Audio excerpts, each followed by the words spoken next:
All right, welcome to the show, everybody. We're gonna kick things off here in just a second. We're gonna do some pasting. Move that there. Hey, Will Whitt, welcome to the show. Let's Grow Polling, number 9, East Coast edition. So we're excited. We got a power packed cast again, and I say this every week, and it just, I don't know. It seems like out of nowhere, these guests show up and say, "Hey, you know what? I enjoy what you're doing. Let me know if I can help." And then what do? I message them or call them and say, "Hey, you want to come on to the show?" And inevitably they do. And so, but sometimes they don't. And I understand that, pollers, we understand them. We love them.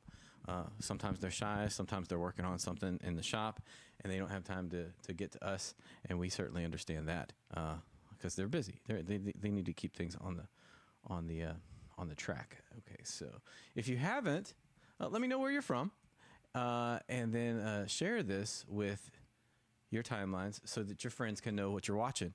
And we're going to talk some polling here. I had a wonderful experience this past weekend, and I'll tell you a little bit more about that in just a second. It was new for me, and well, kind of. I filmed Vincent in the past, and I filmed Raleigh in the past, and so I was expecting this weekend to kind of be like that, and it was very neat and very well organized. Apart from the rain, trying to keep everybody at bay. I think more people would have come out had the rain, had there not been the threat of rain. So, but it's amazing, the sand soil mixture here in Tappahannock. Well, not here, but down there. It drains really well, and it makes a good track. And when they took the top coat off of the track, it was looking really good. So I was excited. I got to meet some pollers. Got to meet Mark Wiederhold, David Lacey, who's going to be on the show a little bit later.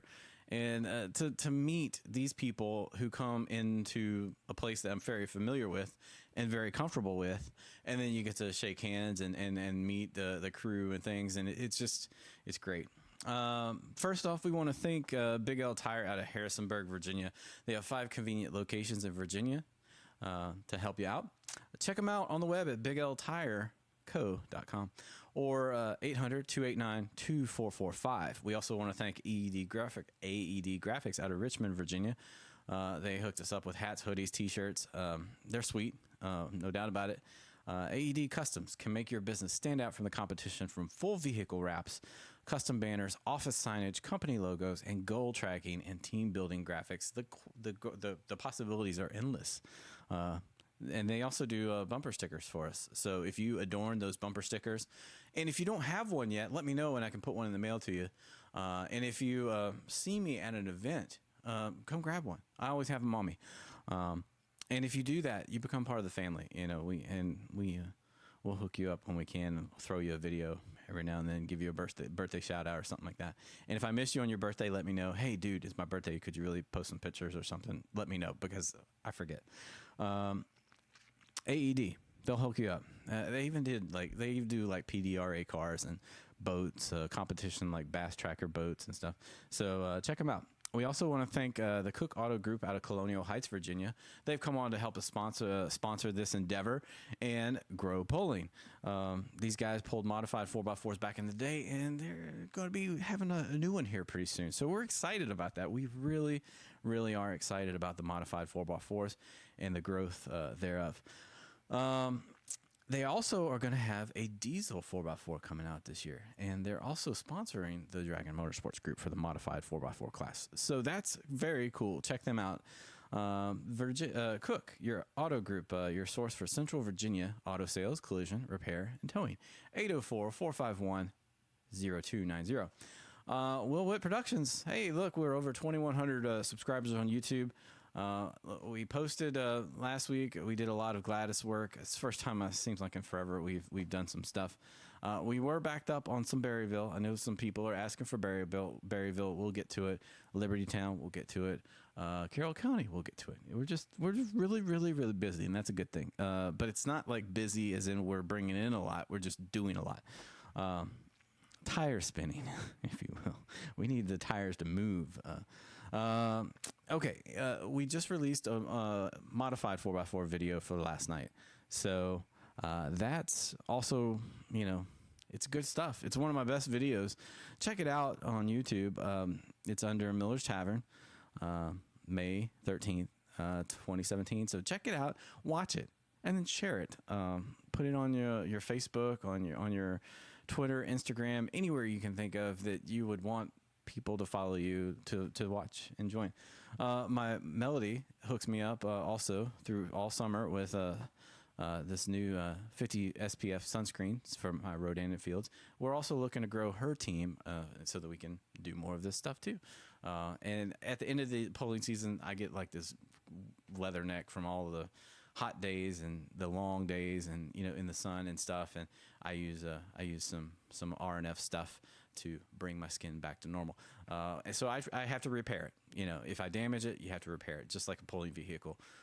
So that's what Rodan Fields does for your face. So if you're on the team, that's great. If you want to join her team, our team, let me know. Let Melody know. She's on Facebook too, and she's really social. So if you're looking for something to do, no one's hiring, Walmart's full, whatever, and you don't want to just sit at home and do nothing, hey, get involved. Start selling stuff. I mean, this is from the makers of Proactive, so it's good stuff. All right. We've taken care of business. If you're interested in joining the sponsorships, they'll roll right here, so you can see it. If you're interested in joining, just float me a line on Facebook or something like that, and we'll get you on there. All right, our first guest, let's see if we can get him on the phone, is David Lacey. Now, David Lacey, I filmed this young man last year at the Raleigh State Fair, and it was just, I'd filmed him at Benson, and I filmed him again at Raleigh, and it was just a really fun class. So I shared something to his timeline, and he absolutely loved it. He shared that he likes the photos and stuff, so all the stuff that we do. But I got to meet him in person this past weekend, and here he is coming on the show. So he runs in the mini modified tractor circuit on the NTPA Region 4 circuit. So let's see if we can get him on the phone and let you talk to him or hear from him.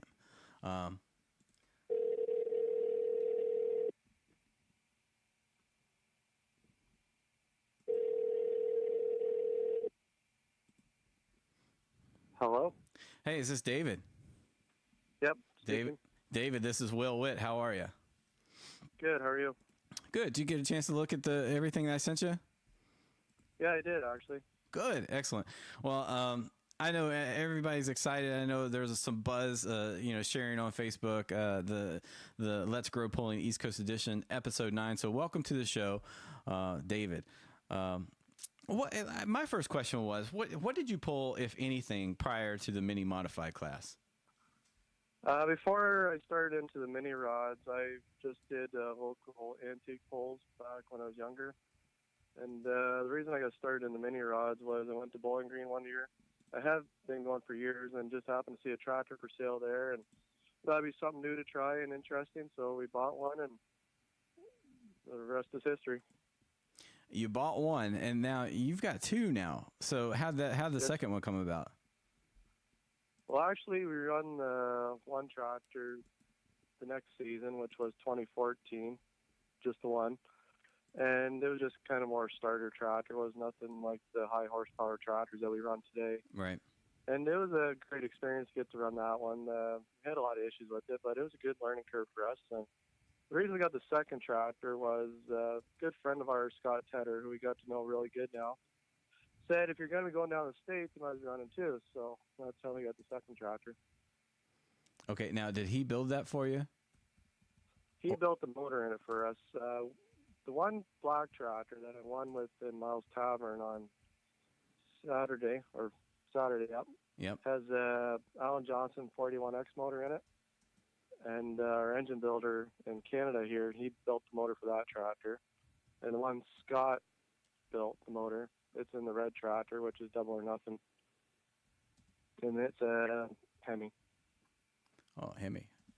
The modified guys all run Hemis in their 4x4s, so Hemis are a big thing around here. So we they do. 99% of the guys down there have Hemis. There's only a handful of guys I can count that run Chevys, and we're one of the exceptional ones that run the Alan Johnson 41X. That's in very the mini modified. in the mini mods. Yeah. So there were a lot of names in this class nationally. When did you think, hey, look, I got something I would like to try, and I think it can compete with these other pullers? When did that happen? Well, the first year it started, we just seat time more or less, and we went to a couple of Grand National pulls like Fort Recovery, Bowling Green, Sandusky, and Napoleon. Just getting our feet wet and just kind of getting to know people. And we were greenhorns; we had no idea what we're doing. And everybody's a big seeker; won't tell you all the secrets of the trade to how to win, but you just kind of get to know people, and they kind of help you out a little bit. And it's great that way. It wasn't until the second year when I started getting a little bit more horsepower underneath my seat that I realized I can definitely compete against these guys. And it wasn't until Bowling Green last year where I finished fourth on the podium that I realized I'm right up there with the best of the best. And some of those guys like idolized watching in Bowling Green while I sat in the grandstands like the fans do today.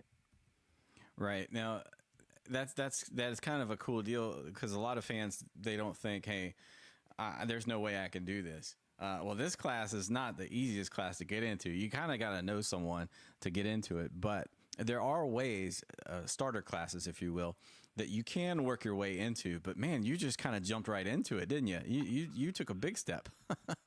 Yeah, I did. Most guys started out with naturally aspirated motors Right. and worked their way up to the full-blown Hemis and Chevys they run today. And no, I'm young and I got the experience too of running snowmobiles and stuff, so I got a little bit need for speed and power. And it was a big learning curve driving it for the first time and a little nerve-wracking. My dad keeps teasing me. The first time I ever put my gloves on, I was shaking so bad I can barely get them on and sit in the seat. But the first couple times was nerve-wracking, but ever since then it's a blast to jump in the seat. Now, look, every fan sees these things go down the track, and they look like there's just no control whatsoever. How much of it is a battle? Because you guys seem to do a good job keeping them straight, but how hard are you fighting that thing? Or is it just the way you build it or weight it? It all depends on tractor setup and your weight and your tire pressure. That's a big thing, and where you spot the sled on the track. But they're just like riding a car down the road. Once you get them all set up, when they hook, they just go. It's almost like a rocket going down the road. They're real fun to drive, but if you get the bad setup or tune-up, they take you for a wild ride. Everything happens so fast and quick. You really got to be on the ball, and yeah, just got to be careful. They can go the other way pretty quick too. Yeah, you came a long way to Miller's Tavern. What'd you say that was 8 hours for you? Actually, it was a 13-hour drive for us. 13 hours. In Canada.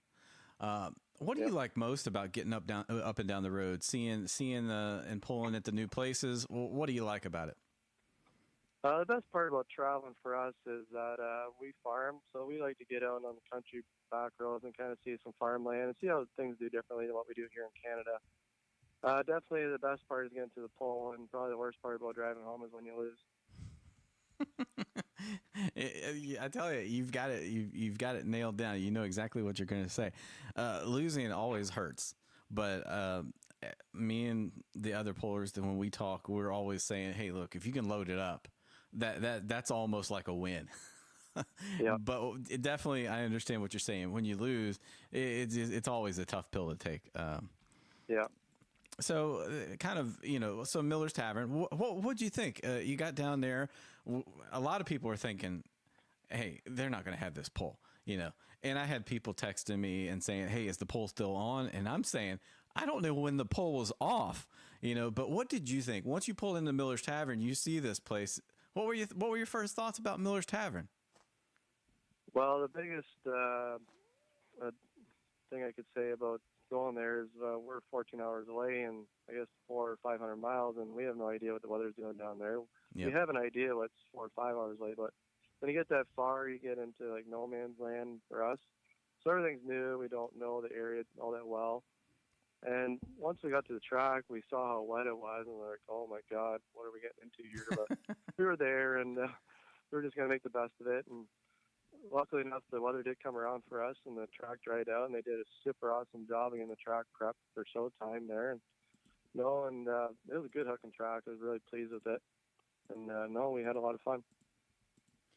Yeah, it's the track will take some power, but they didn't have to add any water. And I was talking to a few of the local pullers, and they said this is probably one of the best hooking tracks that they had ever had. So, you know, you actually got to experience some of that. And you didn't even really know. We didn't even think we were going to pull. And lo and behold, it's one of the best tracks that they've ever put together. So there was that. So, yeah, that's good. What is your favorite place to pull? Okay, obviously, we talked about Miller's Tavern, but what's your favorite place? I have a lot of favorites, but my very first experience on the mini rod, I went to Arcola, and that's the very first NTPA hook ever done. And the reason I like it so much is all the volunteer firefighters put it on, and they do a super awesome job. They're very catering to the pullers, and they have a breakfast brunch there for 2 mornings. And the kids and stuff are the best part. I like going to any pull, and you get the kids and come up to you and ask for autographs or pictures, and they like to sit and see the tractors, and we're more than welcome to let them do that. And that was just because it's the first track is my favorite place to go to, but I have too many to really choose just one. Well, you threw down some names, and now we have some photos going, so the fans can kind of see what they're looking at and who's the man behind these vehicles. Now, I didn't ask you this, but are there advantages to having 2 vehicles? And sometimes they're back to back, and sometimes they're further apart. Is there an advantage in your mind, and how does that translate as to how you're going to go for it with one or kind of hold back on the other? Definitely when I first started out, 2 tractors was really nice to have, but at the same time, it's twice as much work. 2 tractors is actually 3 times as much work because you got to get them both up to the scales, check the drop bar, get them both up to the track. And if it's a small area, it's not so bad getting them up there, but if it's like a big place like Bowling Green, it can be kind of frustrating. But now it's just twice as much fun. Jump in the first one, I can just do the same thing in the second one. They both drive a little different, actually. So biggest thing, you need a lot of help when you go to polls, and you can't do it alone. So it's not necessarily you can make the exact same run with these vehicles because they are so different, right? Well, exactly, yeah. One motor sits a little further forward than the other, just the way and stuff like that. But they all run the same size tires and frames, and the horsepower is a little bit different on both. One's a little more torqueier than the other, and it just hooks up differently.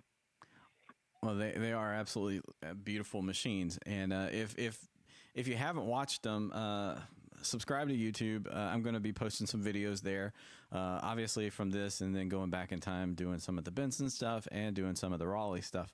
Talk about back home. What's polling like where you're located? What's the polling atmosphere up there?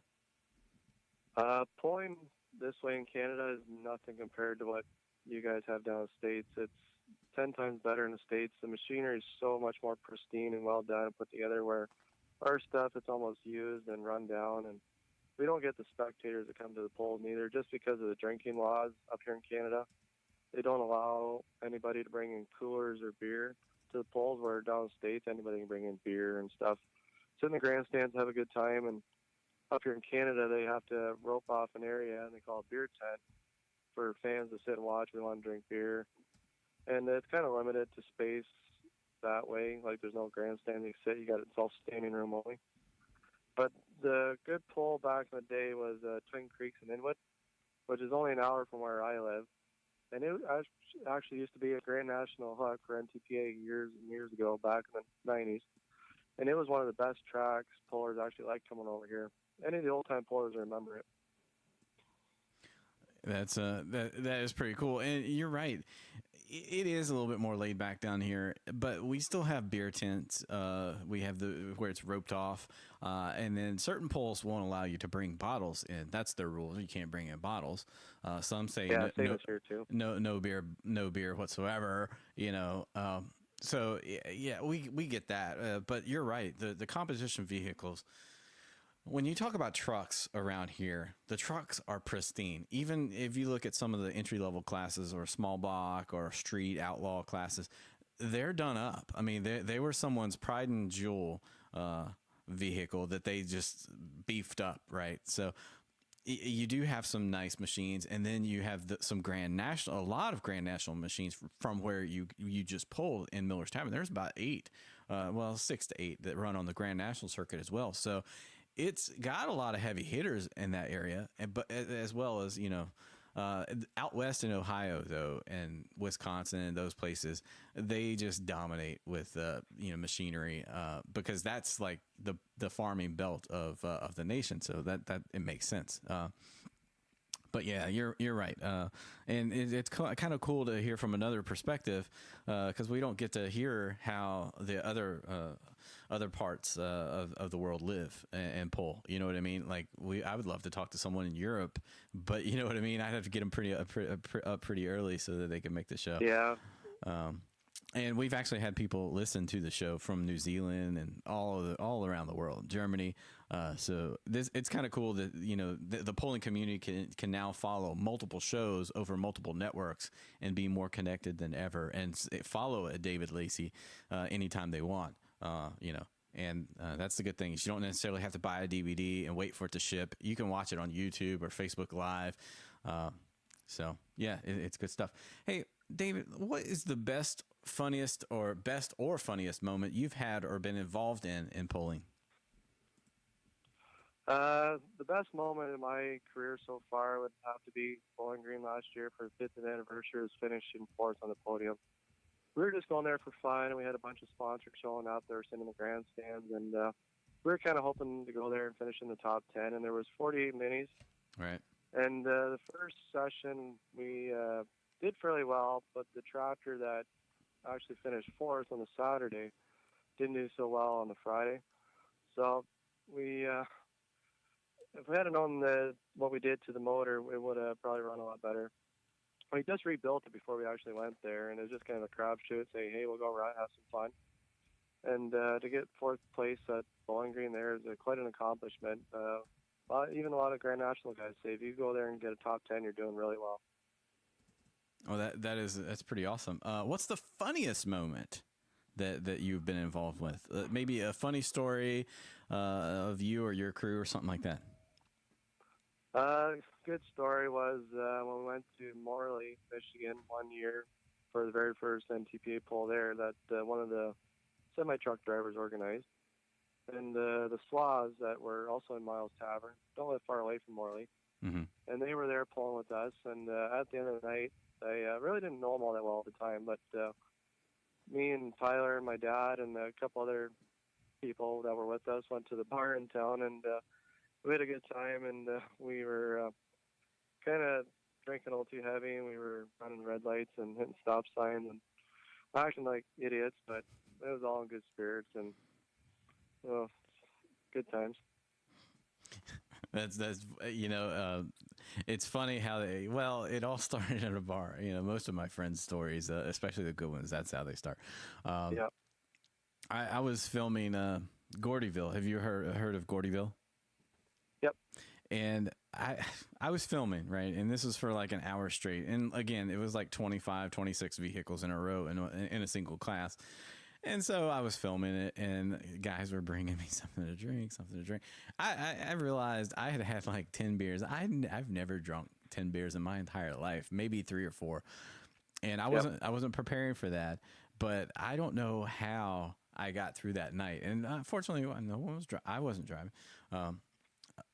So yeah, but it's just you you never know what you're capable of until you get into a situation. You're like, okay, wow, okay, I need to sit down for a second and just think about life real quick. And that's when you have some kind of epiphany or something like, man, I tell you, if I'd have just done this differently or, whatever.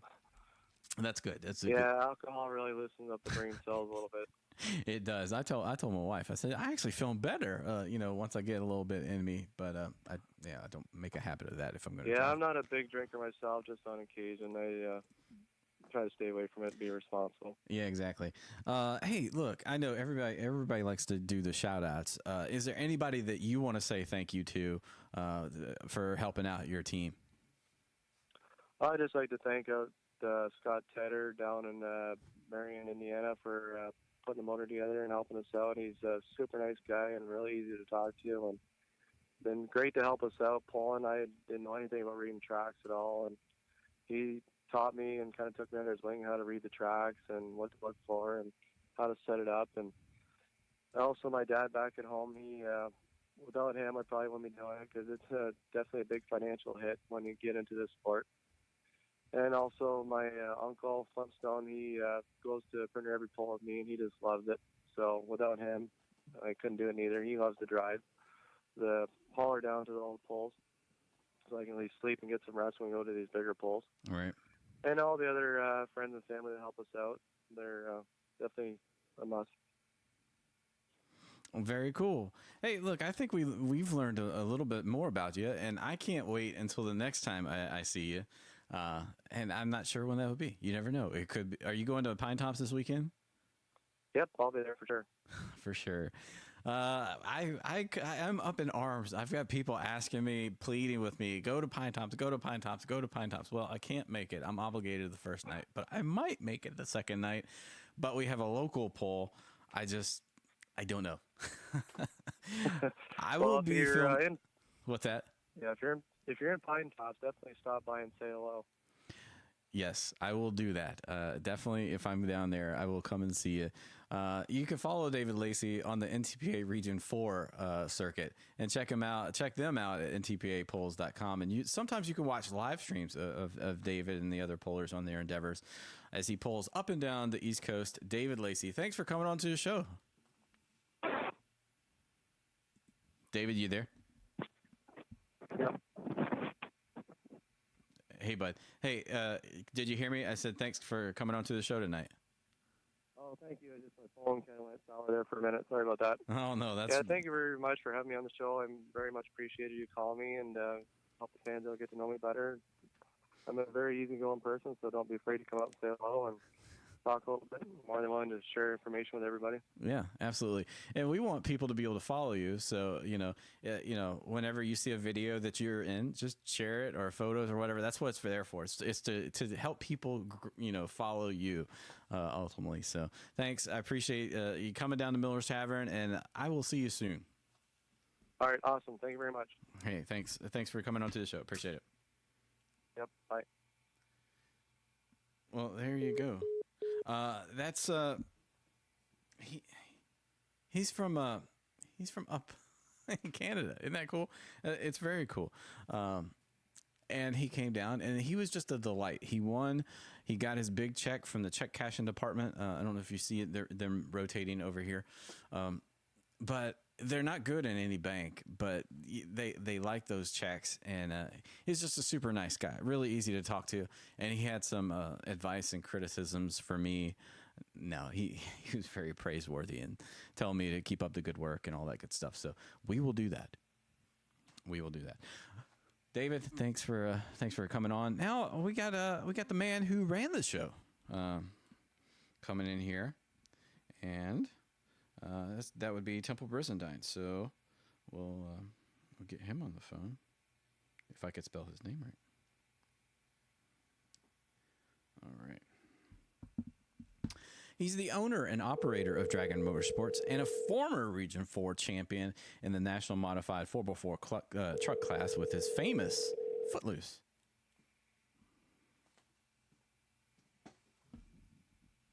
Hello. Temple Brizendine. Willie T, what are you doing? Willie T. That nickname is just going to stick, ain't it? Well, you won't live that one down, will you? I will never. I know how that story started, but don't tell anybody else, okay? Don't you dare tell anybody else. Okay. Anyway, Willie T and Temple B, we're here. Now, what I was saying previously, before you came onto the show, you were a former Region 4 champion, correct? And that was the 87? When was that? 97? No, it was actually Region 1 back in those days. Right. Region 1 NTPA was 97. That's right, 97. Now, I was looking at your plaques the other night, and I need to do that more. And because I'm looking at these things, and I'm like, man, these are some pretty cool photos over here, and I've never even noticed them, Yes. a few pounds ago and a few gray hairs before the gray hairs too. So I saw one of the photos, and it actually had where it came from and the phone number of the guy. I was like, well, I never put that on my photos. Maybe that's a good idea, but whatever. I always take the watermark off, but maybe I'll leave the phone number on there. Hey, let's talk a moment about picking up the Jungle Gym and campaigning that up and down the coast. What was that like for you as a teenager? Well, Dad bought the truck in '85. I take it back. It was the fall of '84, and I think we started running in '85. I was a junior in high school. Actually, the guy who owned Jungle Gym had come under some financial difficulties, and he picked the truck up at a sheriff's sale. It had been repossessed. Oh, no. I didn't hear that part. Yep, that's the truth. And actually, it was brought to, when he brought it home, actually, I was in school. He brought it home in boxes and crates. The truck was all torn apart, and we had a lot of work to do to get it together.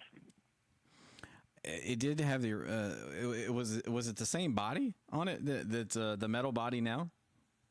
Oh, no. Okay. It was one of what they call the Chevy, the square body, like a '73 body, and it was all rusted up and everything. We had our hands full. I mean, we knew the truck was a winning truck. The truck had a reputation, and even though in the condition it was when we bought it, I think he paid $5,500 for the truck back then in '85, which, that doesn't sound like much, but to him at that time, that was a lot. But that's what he paid for, $5,500 at a sheriff's auction. That's pretty awesome, and I'm actually trying to get some photos on there. I got some random photos too that I want the people to kind of see. So we're gonna get some photos going, so people can see who you are and what the truck is. Now, forgive me because I was going to put the photo when you ran it at Isle of Wight on there. Okay, so the photos are going, but I remember you have Temple on your helmet, and I got a kick out of that because I'd never seen you pull. And you did a good job. You won that night. Yeah, that was the last time I drove the truck. That was 2015, wasn't it? I can't remember. Yeah, well, I will tell you, it was. So that kind of goes into the next question. How does it make you feel that the kids now want to get in the seat, and pull it? They really are pulling it straight and true, and they were about the same age that you were when you first started pulling. Yeah, I think my first run in the truck, I was 17. Junior in high school, so I'm thinking I was probably around 17, and I think Rebecca's 19. So, I mean, she kept telling me that she wanted to drive the truck. I never took her seriously. But finally, I gave in and let her try it. So, are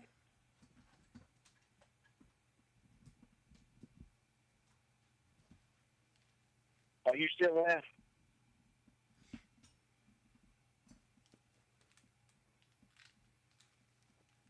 Right. Hey, sorry, I had Can you hear me now? I had something fall. Yeah, I lost you, but I got you now. You did. I fell over. Well, I didn't fall over. Something else fell over, and the phone fell over. So, yeah, that's. It's always good to kind of see. Hey, look, the kids want to take over the family business or this or that. And I've always, I put the kids on the cameras recently at Manassas, and I will tell you. Right. They got work to do, but they're learning, So, I need to get them out to test and tune what it doesn't really matter, and then learn how to frame the vehicle as it comes down the track and things like that. Not during a points chase and when it actually matters. So, yeah, I feel you. I'm glad that they show interest in it and want to be part of it. Hopefully one day they'll take the business over and I can lay back and enjoy myself. But I don't know. I guess that'll be a long ways from now, probably. Yeah, well, I don't know. I mean, you seem like you're always going to want to be involved in it in some capacity or something like that. But yeah, you've built this motorsports park, and it gets bigger and better with each passing event. Did you ever think this venue would have such an impact on one, the community, and two, the pulling world? No, it didn't. I mean that's one thing that I'm kind of proud of is how much Dragon Motorsports has grown over the last 10 years or so.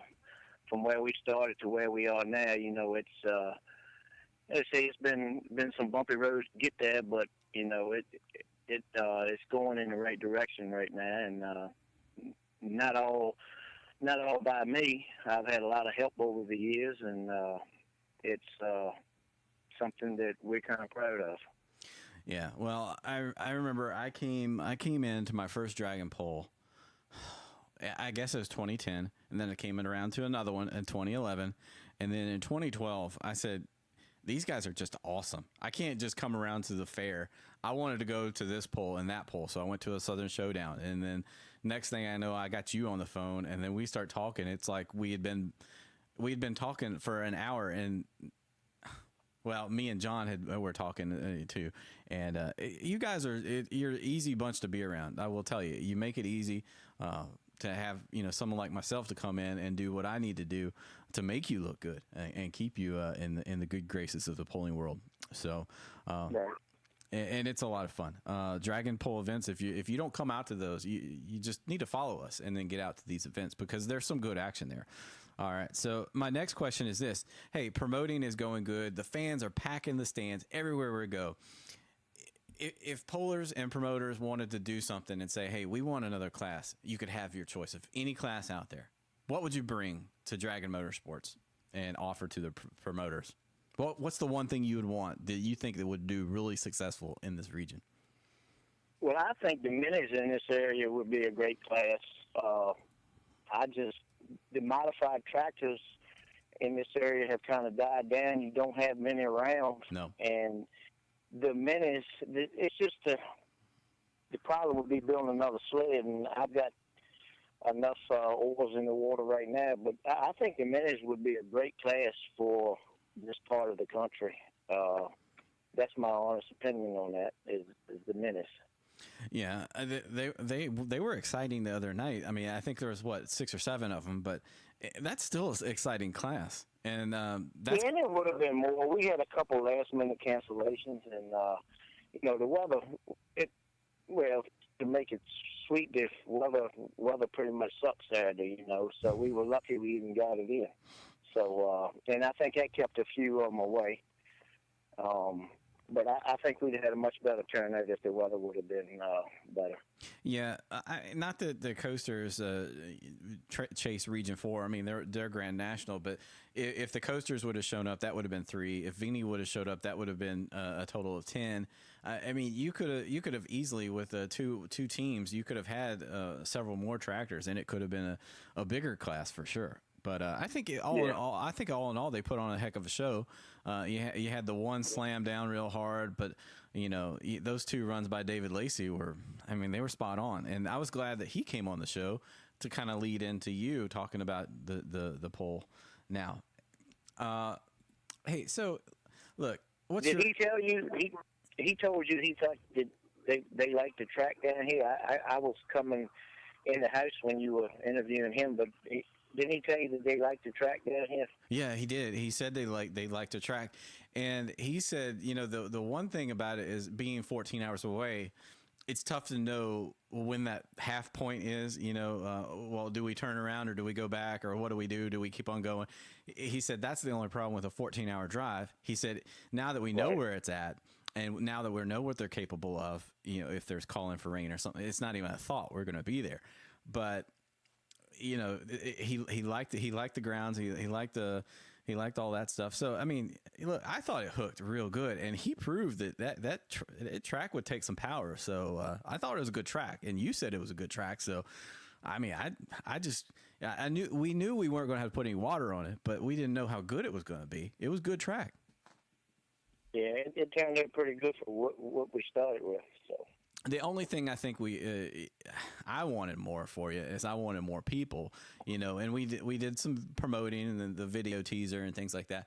So I think people knew about it, but I was getting texts the day of, hey, is it still on? Is it still on? And I'm like, it was never off. Where'd you hear this? And, you know, people just automatically hear rain and they think, oh, it's not going to happen. It's not going to happen. But like that one pole you said, in Winchester a couple years ago, if it rains there, you just can't get it in. You know what I mean? It's a tough place. That's a tough track to drain. Tappahannock is about the only place you could have got that pole in Saturday night. Yeah, and I mean, when you wake up in the morning and it's raining and it rains till lunchtime, a lot of people change their plans and all. I knew the crowd wasn't going to be here from experience in the past, but you know, we were probably down about 40% on that crowd. But you just got to take that one and move on and wait for the next one. That's the, you know, when you're in this type of business, you got to take the good with the bad. There's nothing you can do about it. Well, and you said that 40%, but now that you've added those bleacher seatings, that's basically what the crowd used to be just a few years ago. You know, so no, I'd come in here before and just wouldn't have nowhere to sit. But the crowd was 40% off. Yeah. So. Okay. You think it was? Yep. I wish it could have been more. Hey, what was your favorite moment in polling that you've been involved in? The absolute best memory that you have? Oh, man. I would say from 99 to 2000, when we ran the East Coast Series, we won the championship 3 years in a row. NTPA kind of left out the area for a while after 98.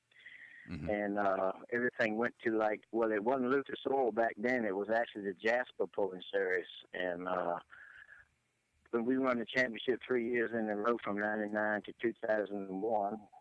And I guess that's probably was one of my, you know, achievements that I was proud of. And I would say that 2001 was probably my best year because we had like 24 hooks that year, and we finished in the top three, all but two of them.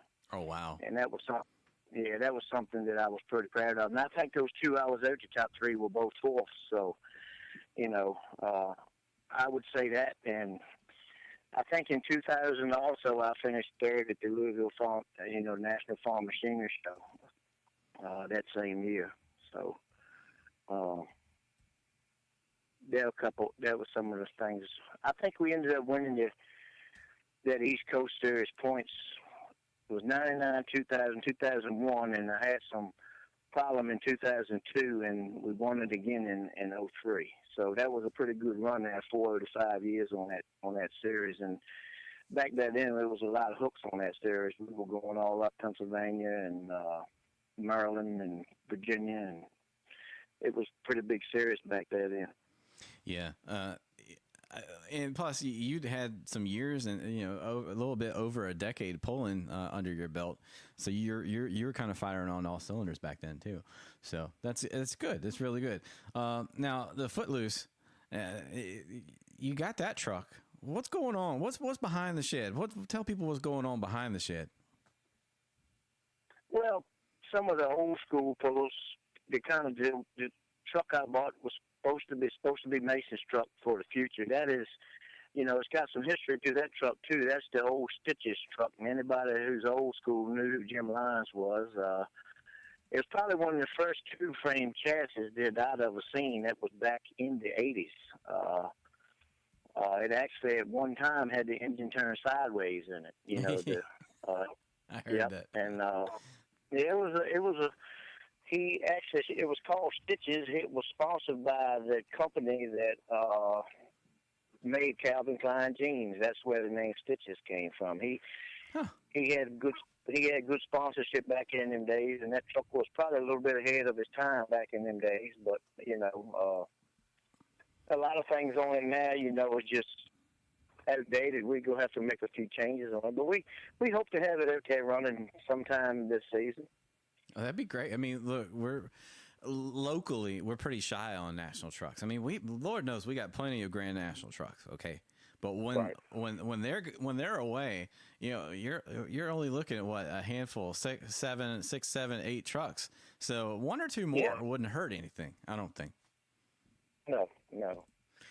Well, good luck. Go ahead. And this truck pretty much looks very much similar to the way it did back when Lions had it. It's still got the black step side, and it's very, very similar to the way it was back when he had it. It's actually been sitting idle since '08. I don't think it's even pulled since '08. You know, I wish we could do like a Legends series where we come up with some old school body kits like the old Bush and just put it on one, and maybe the yellow rose and put it on another one. I mean, obviously, you still got the Iron Butterfly, you still got the Footloose. I mean, but you know, just kind of break out some of those old school colors, but you know that used to run with you guys. And you remember those amps with the green and white forward, and all the stripes. I mean, my goodness, they used to. There was some good teams back in the day. Right.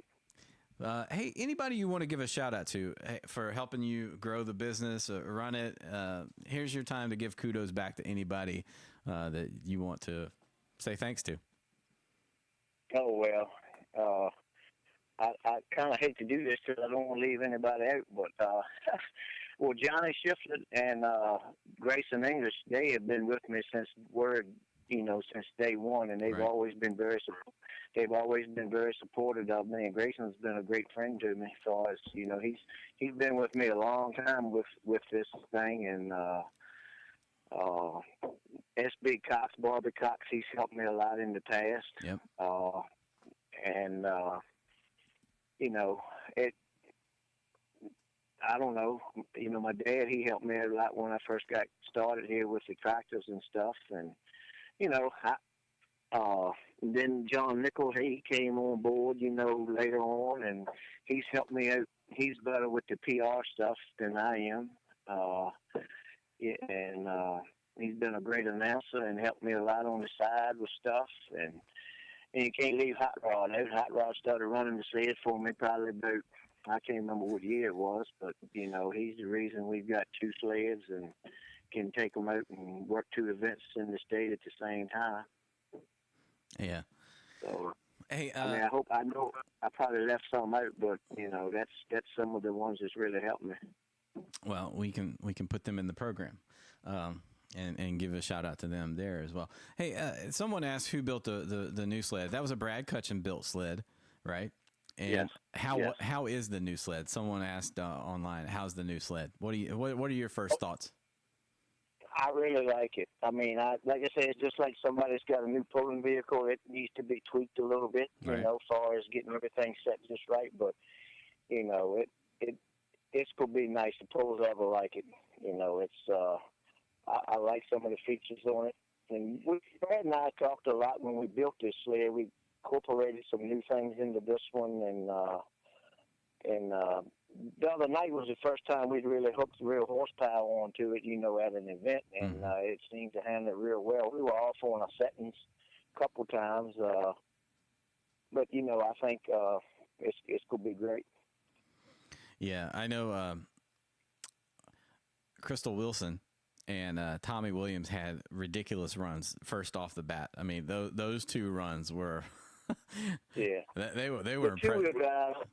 The 2-wheel drives were really getting hooked and going the other night. I mean, when you see a 2-wheel drive, you can pick your front end up at 100 feet and carry it the whole length of the track, and you know they're getting hooked or something like that. So, but she normally doesn't carry that much height on her front end. That's about the most I've ever seen her up in the air. Right. So yeah, you're right. They were getting hooked. Hey, what big events do you have that are in front of you? Obviously, you got the NTPA event, and kudos to you on running that. I think the future looks good for that event, by the way. But what do you have? What do we have coming up right in front of us that you want to talk about? Well, we got to pull it.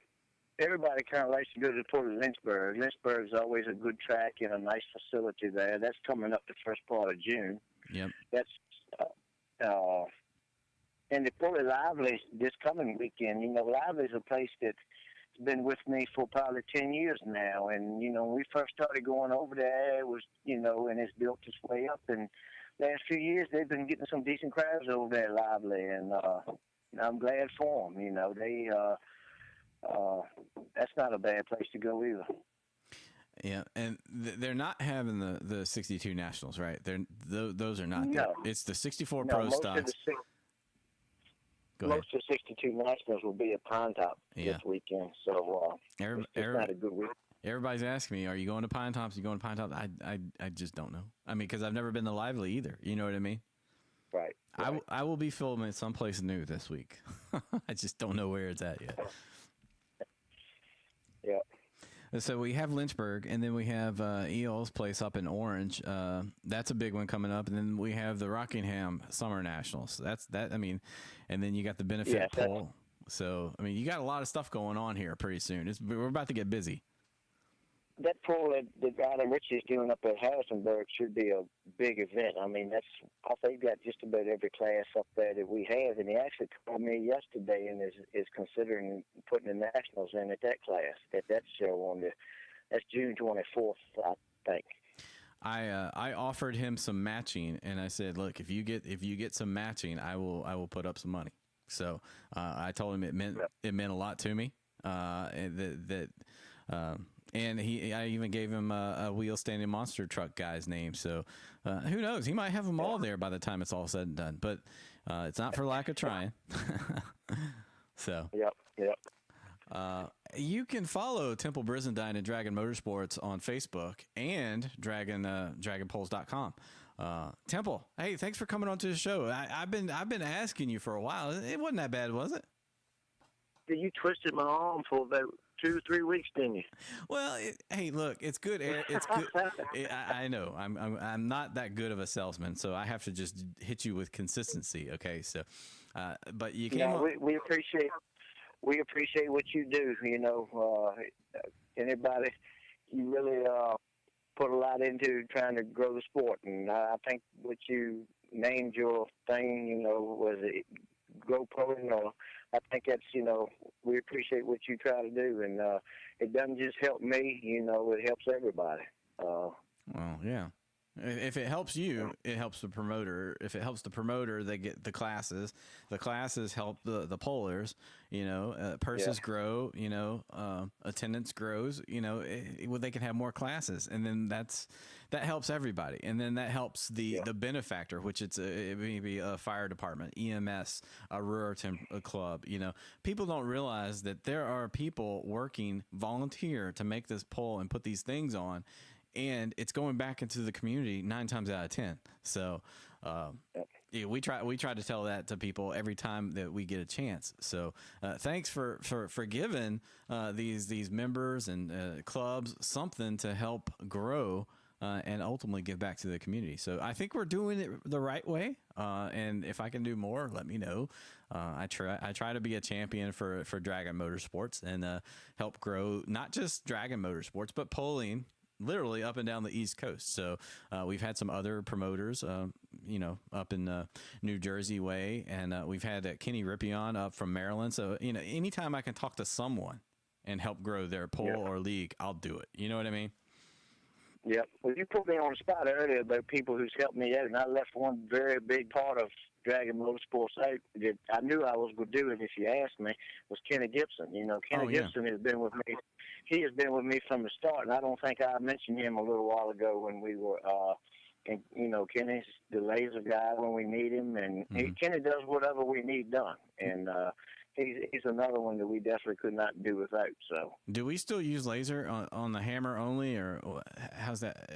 Certain times we have to with the hammer we need to use the laser, and you know, but we've got the agritronic system set up on both sleds, man. They do a pretty good job. You know, only time you've got to watch it sometimes on the hammer, they'll pick your back wheel off the ground and give you a false reading, like on some of the classes that would ever have the 10 Pro Farm in the national class on a good track will pick your back end of it up. So that's why we still have to use the laser occasionally with the hammer. So. Yeah.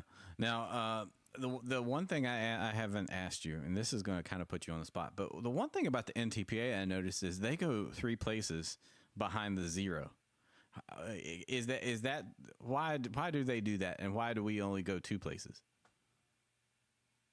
Well, that's just the way the agritronics system is set up. It's only 2 decimal points back. It just is not set up with 3. Oh, okay.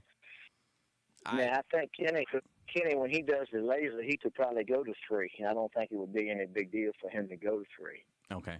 But I know we've had a few places and a few polls where we're looking at it and we're listening. It's the exact same distance. It happens. It does happen when you go to that hundreds place. Well, one thing else I want to say before you go too, you mentioned that NTPA. We're planning on doing it again next year. I was very happy with the way things went. They one thing I'll say, Greg Randall and Larry Richwan both, they were just very helpful, was willing to help me in any way they could. They were more than, helpful for everything about this whole event. And, it was not their fault by no means why we didn't have the crowd. It was just Mother Nature pretty much. And we pretty much already talked about scheduling one in 2018. Well, good. I mean, hopefully we can keep good going. Obviously they've had to cancel other polls too because of rain. I mean, rain is rain. And, Larry told me, he said when we were talking in the shop, he said, I'm sure you can get to pull in, but he said, I'm worried about you as far as, because he knew, and I knew from experience, that when it was the weather that it was, that the crowd was going to be down, and it was. But, so, he was worried about that part too. So that he wasn't just in there to put the show on. He was worried about me too. So, that kind of stuff means something to you. Yeah. Well, like I said, it worked out. Maybe not the result that we wanted, but going forward, who knows? It could be a blockbuster event to kick off the season, So I think kudos to you and everyone who helped you out, running the stand, selling the burgers, the fries, the T-shirts. I mean, everybody involved, the flagman, the hooker, unhooker. I mean, I was blown away, so good job to you. Yeah, thank you. Hey, Temple Brizendine, thanks for coming on the show. I appreciate it. All right, well, thank you for letting me on there, and we'll see you this weekend maybe. All right, yeah, well, you never know. It'll be somewhere. Okay, all right, we'll see you. All right, take care. You have a good night. Okay, so there's Temple Brizendine. He just had an event. I don't know what's going on. Are we still live? Okay, we're live. It told me that there was an issue, so sorry about that. If there was any issues, I think, yeah, it ended.